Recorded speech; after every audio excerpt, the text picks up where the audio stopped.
Hi, I'd like to give you a little lesson on props. So, I'm a huge fan of props. I use them all the time, and I've been practicing for over 20 years. So, it's not a sign of being a beginner or anything to be ashamed of or insecure about at all, ever. Props, strap, blocks, and I prefer these foam ones rather than the cork or the wood because these are light and they're soft on the edges, and a blanket. And I really like this type of blanket because it's nice and thick. Okay, so the way that you can use these, one, we'll start with some seated stuff. So tight hips, tender lower back. It's great to sit on a blanket. And you want to sit forward on a blanket, okay, so that you're leaning forward slightly and your tailbone is kind of pointing back the other way. That's going to diminish some of the roundness in your spine, okay? If your knees bother you, you can place blocks under them, okay? You want to make a seated position comfortable. The worst thing ever is to starting out a yoga practice and the first posture of class is one you hate. So this is a great way to, adjust that so you don't hate it. And here's another option. So that's sometimes not super comfortable for people. And even for me, like if I'm going to sit for a while, I take this posture. So knees bent, I place the block in between my ankles on its medium height, and then I just sit back on the block like this. Sometimes if I'm feeling especially tight, I put a blanket on top. So this is really great to help lengthen the spine, which is really what we almost always want. Okay, so kneeling posture. Okay, some examples of postures on the ground using props. So anytime you're seated, feel free to grab that blanket. Like I said, I use props to this day. Anytime I'm in a seated posture, I use a blanket. Okay, so a great opportunity to use a strap is anytime you're folding forward with a leg extended. And once again, if you have like a tight hip or something like that, or your knee is bothering you, this is always a great support. You never really want joints flying up in the air. Okay, so when you're taking folds and reaching for your feet, it's great to use a strap because it's going to help give you the ability to lengthen up through your spine and pull forward gently rather than striving to get your hands to your feet. And just a little side note, we never want to lock our knees, so always a little bend in them, even if it's microscopic. So this is a great way to use the strap. Same with both legs, pulling forward. Some other seated postures. Sometimes you might have the opportunity to do a twist or any other posture where for some, like if I were to take this twisted posture, my hip flies up in the air. So that's when I for sure use a blanket. Some days I even feel so tight that I want to use a block. Okay, so blocks and blankets, great to sit on all the time. Okay, so that's a great use of this. And then the posture generally looks something like this.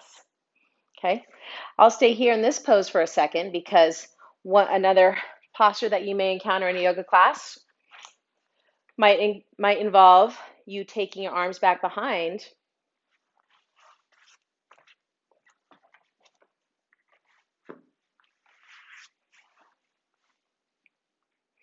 and your hands not reaching. So I would take a strap in my hand, grab it with the other hand, and then I'd be able to reach my elbows in other directions. Okay, great use of a strap, great use of a block. And now we can do some other postures as we start to transition to standing. So tabletop posture.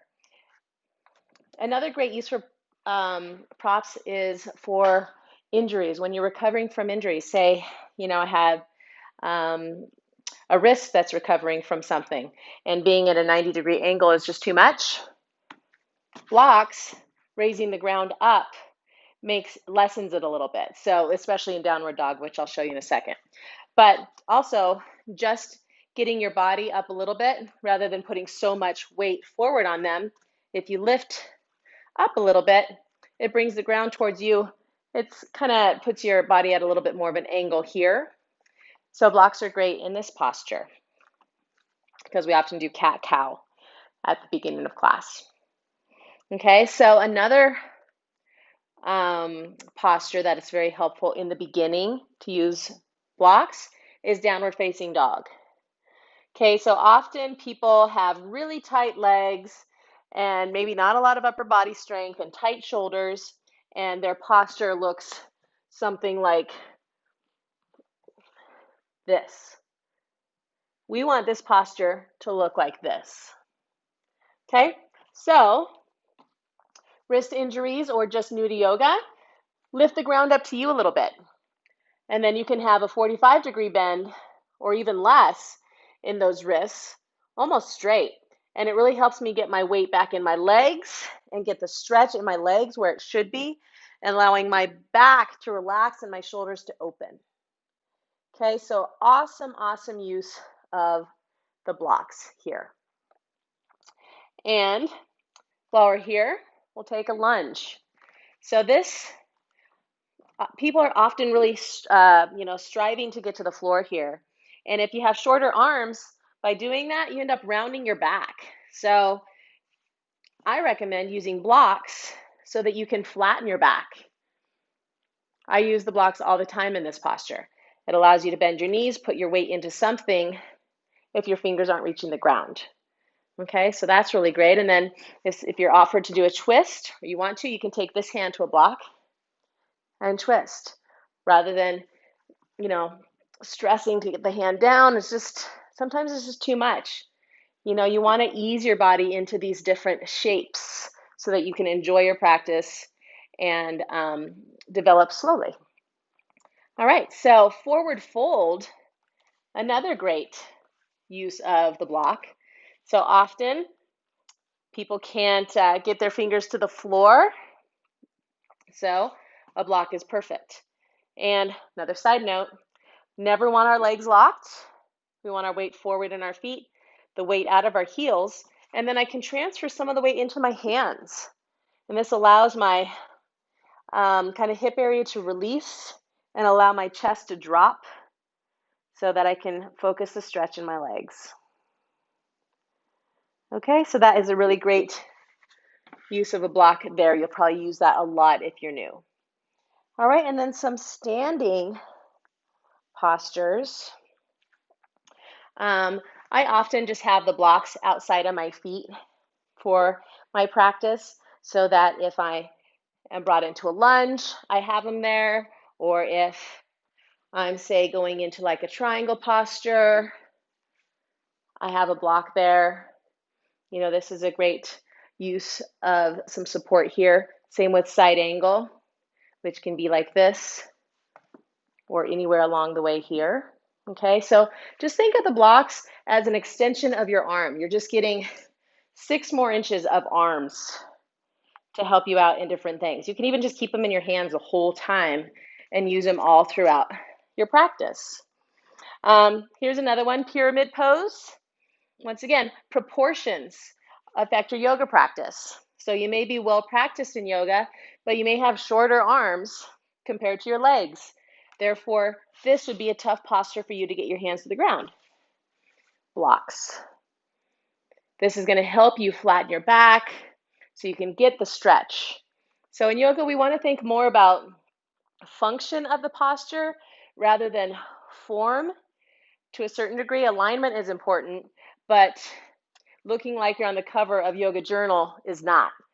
So instead, you want to go after the purpose. So this one is a stretch in the back of the leg and nice flattening of the back. So if I'm striving to get my hands to the ground and I'm stressing out my shoulders and my back, defeats a purpose. Use blocks so I can focus the stretch in the legs. Okay, and while I'm down here, might as well just show you a posture to work towards. Half moon one day basically looks like this. and hand is on a block. One prop which I didn't mention is a wall. Walls you can use for the downward dog. Same sort of idea with hands on the blocks, except your hands are on the wall. That's basically a wall downward dog. You can do arm stretches against the wall. My favorite, all kinds of stuff. But we can do that another day. So here's great use of the strap. As I showed you on the ground a moment ago, in this posture, our shoulders are often really, really tight. So Yoga Mudra, which looks like this, is really tough for a lot of people with tight shoulders, including me. So in order to get the most out of that stretch, if you have a tight chest and shoulders, you want to open your chest. So if you can't clasp your hands and open your chest at the same time, you need a strap. Okay, if you're striving to clasp the hands, your chest isn't open. When you come forward, you're not going to get any opening in the chest. Use a strap, and that helps you open it up so that when you come forward, your hands float more towards the ceiling rather than when hanging out on your lower back. Okay, feels really good. And this is actually a really nice use of the strap too, is just taking this movement, arms up and down. Really good in the shoulders. Okay, so there's some standing postures, some seated postures. We can do a couple on our backs, and I'll show you nice use of the strap once again. So some people can reach up and grab their toes here.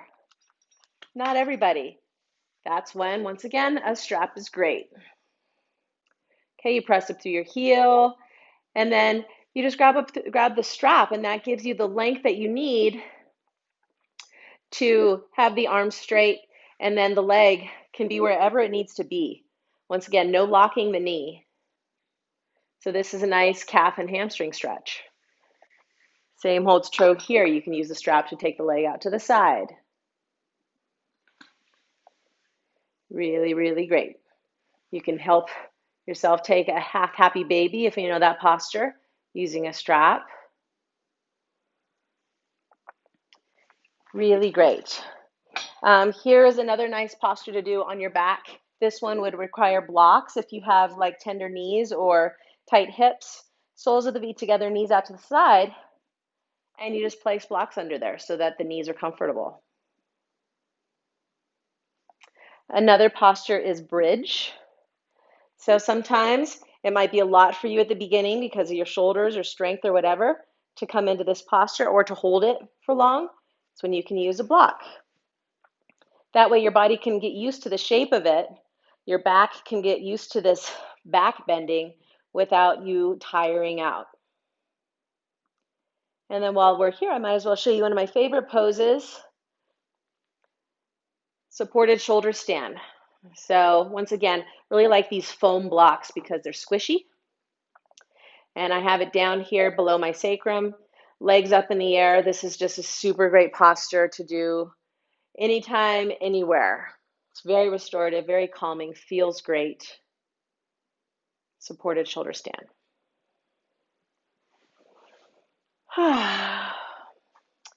So that is a nice little lesson on props. So get yourself some. Usually blocks and straps come as a set online, and you could probably find a blanket around your house or maybe get one of these anywhere, an import store or something. And then just have them around and mess around with them as you work into your yoga practice. And I'll give examples as I teach as well. So I think that's it. I hope this was helpful.